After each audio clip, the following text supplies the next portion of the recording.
Okay, I'm in the throes of putting some of our solar panels together to get them connected to the RV. We had the Delta Pro in the RV and it's actually running now. We've got it plugged into shore power ACs, so we'll get some video of that later. And once we get to the next stage, which is really just assembling things. But what I thought I'd like to do, being an absolute amateur and learning this stuff as we go, is I thought I'd put something up on Dawn's channel that shows you some of the tools that you will need to basically get your solar panels connected to where they're going to get connected. In our case, a Delta Pro, but it could be another form of inverter or whatever. Okay, and this is by no means the cheapest or most expensive goodies, but I will try and go through these one at a time, and you can just pick apart what you think you might need if you are looking at putting your own system together. And by all means, if you have any questions, feel free to post them in the comments below, and we'll do our very best to answer them, hopefully intelligently. Anyway, as has been noted on a previous video, we have purchased an EcoFlow Delta Pro.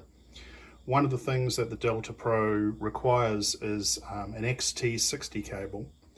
I had read online and in discussion groups that EcoFlow had stopped sending out cables with their units. This may be the smaller units. They definitely come out with the panels that they sell. I was not sure.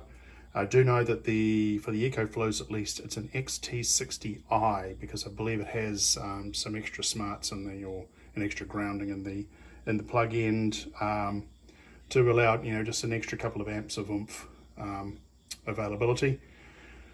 So the bottom line was, I did not know whether, because there was a shortage of cables, I did not know whether we could get them or not.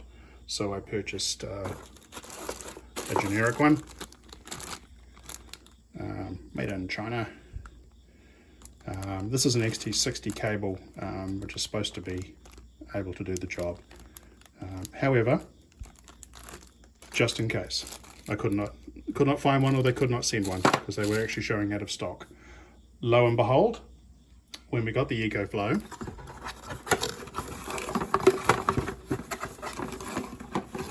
came with a bunch of cables, power cable, attachment to the car cigarette lighter, and an XT60i cable. So I have an XT60i cable, an actual one that should work with the unit. So I have a spare. But before that arrived, and I knew that was actually arriving and had that in it, learn from my mistakes, I noticed that EcoFlow actually had them for sale, so on their unit again. So I picked up another one. So I have XT, and this is an actual XT60i.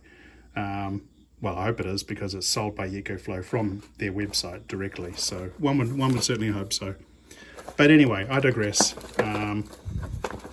Just something to be aware of if you do have an EcoFlow, that technically they have their own quote-unquote proprietary cable. I'm still not 100% sure that is the case. So take that with a grain of salt.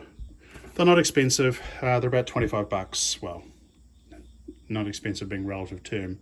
You can get them for less if you go for cheaper brands. But if it comes for free with the unit, it comes with the unit because you're still paying for it. Great, fantastic, we'll use that one. And I have a couple of spares, or alternatively, one of those will just go up on eBay. Or if I get another EcoFlow, if it doesn't come with a cable, well, I have some cables. So all good there. The solar panels, if you saw a video on testing out one of our EcoWorthy solar panels, there were a couple of cords on the back which have the various MC4 cables. They will then plug into, depending on how many panels you have connected, they're going to effectively end up connecting to one of these things, which is a wire connector. And effectively it's actually hard to see on this, I should open the bag up, but there's two arc connectors going to a single connector. So it's a means of stringing panels together and making sure that you can actually get your parallelization out. And ultimately, because I'm looking at two series or two strips of panels, and I want to make sure that they just come down to one set of cables that I take down to the RV, is we have these connectors here, T connectors, and these come in 2, 3, 4, depending on how many sets of or series of panels that you're basically looking to connect. And the idea is you kind of daisy chain all this together, and eventually it comes down to really just two plugs. So all good. I have a couple of sets of each of those because we have 8 panels, and I'm not going to wire all 8 in one big series. They're going to be wired in 2 sets of 4 effectively. And again, when we get around to doing that, I'll show you how that is to be done. And if I electrocute myself along the way, hilarity ensues. We won't do that. All right, on to cables. This is probably the most expensive part.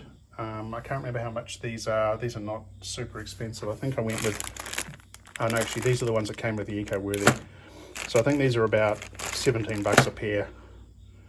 And I think these are LinkPal, according to this.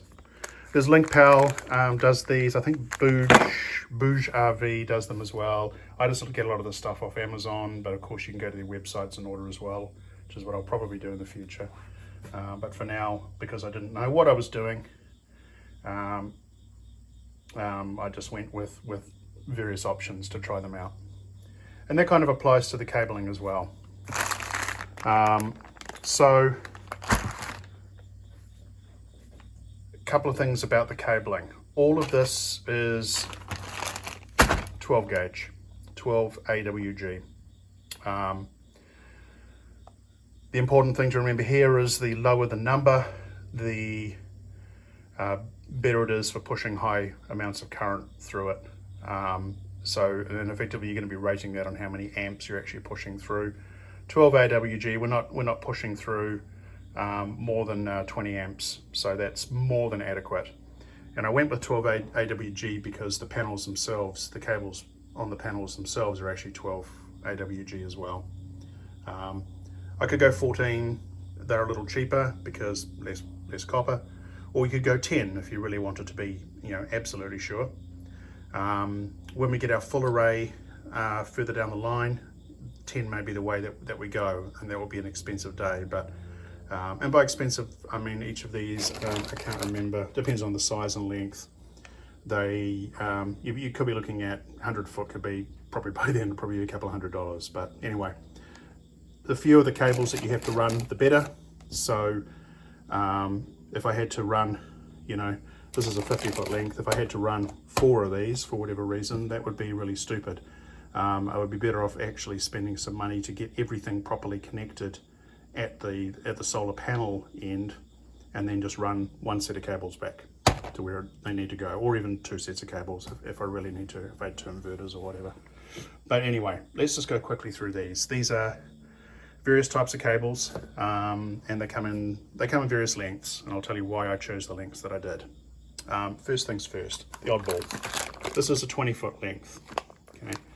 Originally, when I was looking at the panels, I was only looking at a smaller inverter, and I had in mind that I was just going to run this out probably no more than 20 feet away from the RV tops.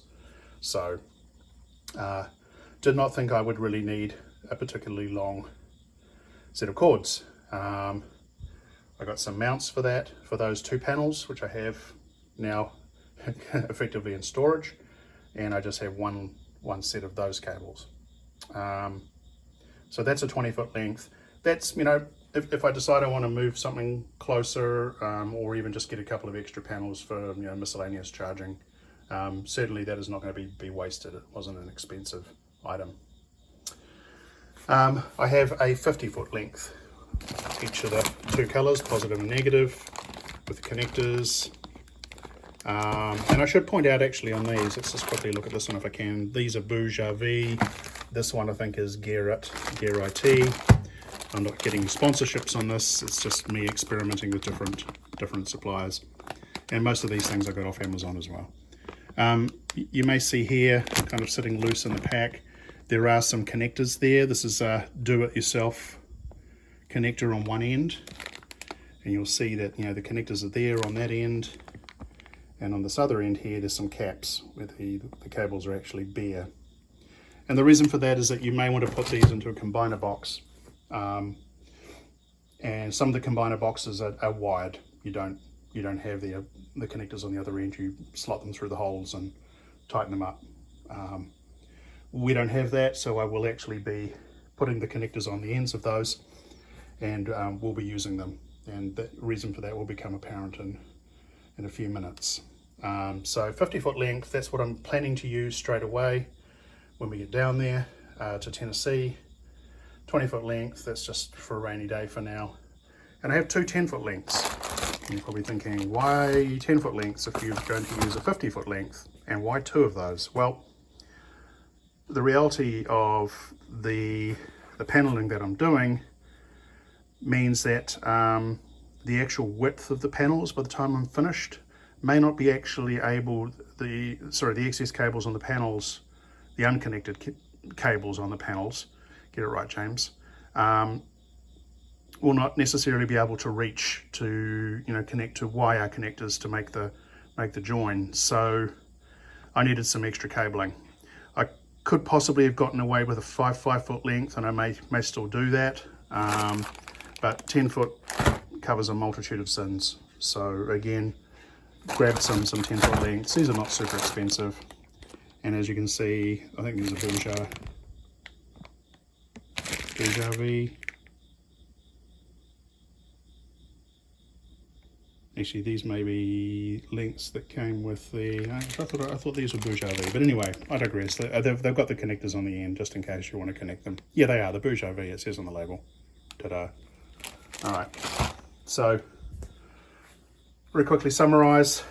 Cabling. You'll need cabling at the lengths that you actually require, and pays to have a couple of extra smaller lengths just in case you need to do some extensions.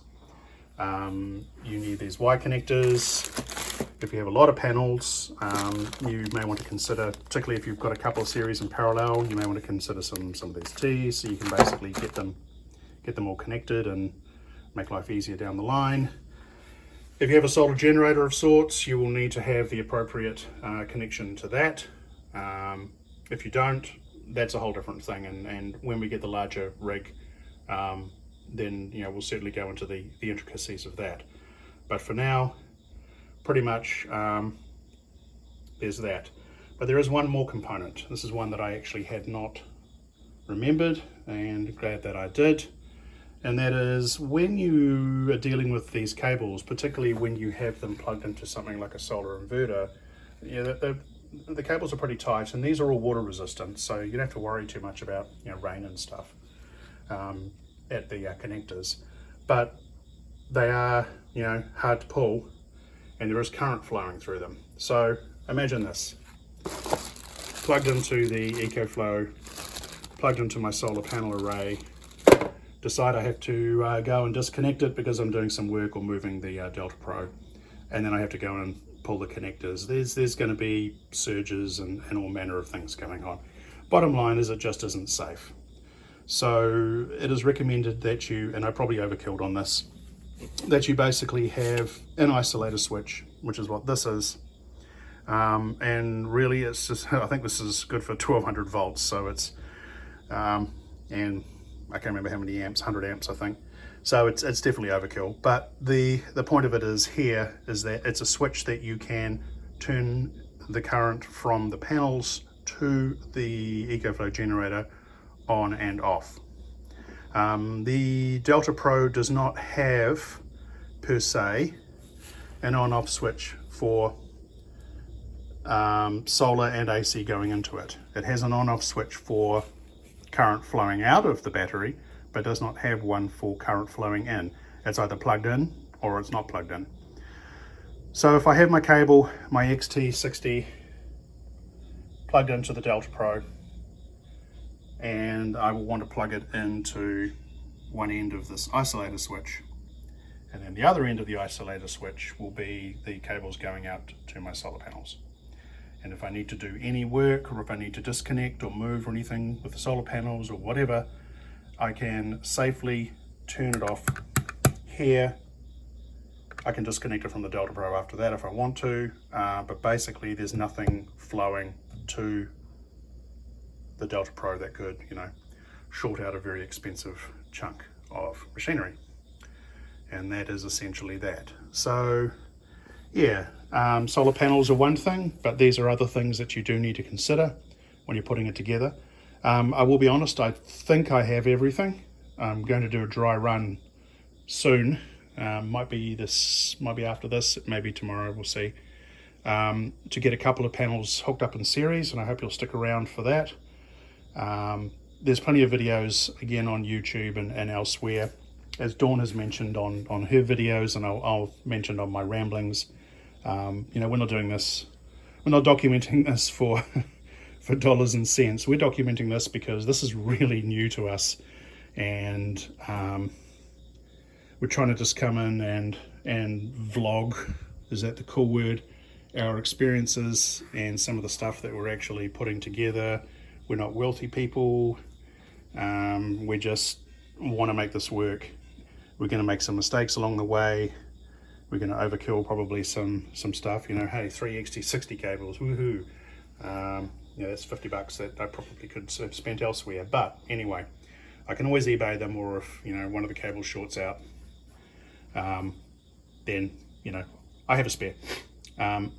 Nothing should be wasted. Oh yeah, one last thing, just very quickly. These cables here, just FYI, are actually 14 AWG. And that one's a little thicker, so that one might not be 14 AWG. No, it probably is. Yeah, it is. That other one looks a little spindly, the knockoff. And I'd mentioned I'd use 12 AWG, and I checked that out because it was like, oh, could that be a problem? Could I get some overheating, or, you know, something bad going to happen? But apparently it's not. These may get a little warm if there's a lot of juice going through them, but again, they're more than happily rated for what's actually going in. I just chose 12 because my panels were rated, and well, not rated, came with 12 AWG on them. It wasn't a scientific choice. I could have gone 10 or I could have gone 14 to save a little money. 12 just seemed a happy medium. So if you are doing this yourself, you know, be cognizant of your budget. You do you, as always, and hopefully this was helpful. And we'll get to see all these in action in the not too distant future. Thank you all very much. Don't forget to subscribe and push the buttons if you are interested. Dawn made me say that, so I'll leave it at that. Take care. Bye-bye.